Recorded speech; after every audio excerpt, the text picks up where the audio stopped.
बिस्मिल्लाहिर्रहमानिर्रहीम। अस्सलामुअलैकुम। आप देख रहे हैं AW न्यूज़ HD और मैं हूं सुंबल से। नजर डालते हैं अब तक की अहम तरीन खबरों पर। Gujranwala chairman district press club Atiq Yousuf Zia ने कहा कि मीडिया ने हमेशा कारईन की पसंद को मद्देनजर रखा है। कारईन ने जो पसंद किया, मीडिया ने उस चीज़ को मद्देनजर रखते हुए पॉलिसियाँ मुरतब की हैं।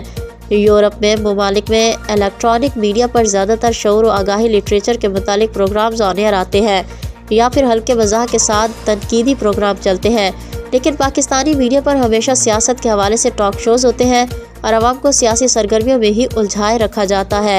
इन ख्यालात का इज़हार उन्होंने गुज़िश्ता रोज़ गिफ्ट यूनिवर्सिटी में तालीम व तरबियत में सहाफ़त का रोल के उन्वान से मुनाकिदा सेमिनार से ख़ताब करते हुए किया। इस मौके पर गिफ्ट यूनिवर्सिटी के प्रोफेसर ताहिर मलिक और दीगर ने भी ख़ताब किया। और वही दुनिया में ज़्यादा दिखाए जाते हैं, मगर हमारी बदकिस्मती है कि हमें सियासत के गुन चक्कर में डाल दिया गया है और हम देखना भी वो चाहते हैं।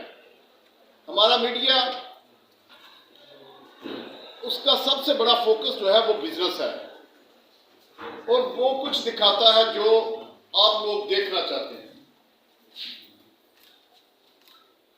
एजुकेशन में उनका वो इंटरेस्ट नहीं, पब्लिक का भी वो इंटरेस्ट नहीं। हम 24 घंटे ये देखते हैं सबसे पहले कि हमारी न्यूज़ क्या है, हमारे मुल्क में क्या हो रहा है, क्योंकि हमारे मुल्क के हालात ऐसे हैं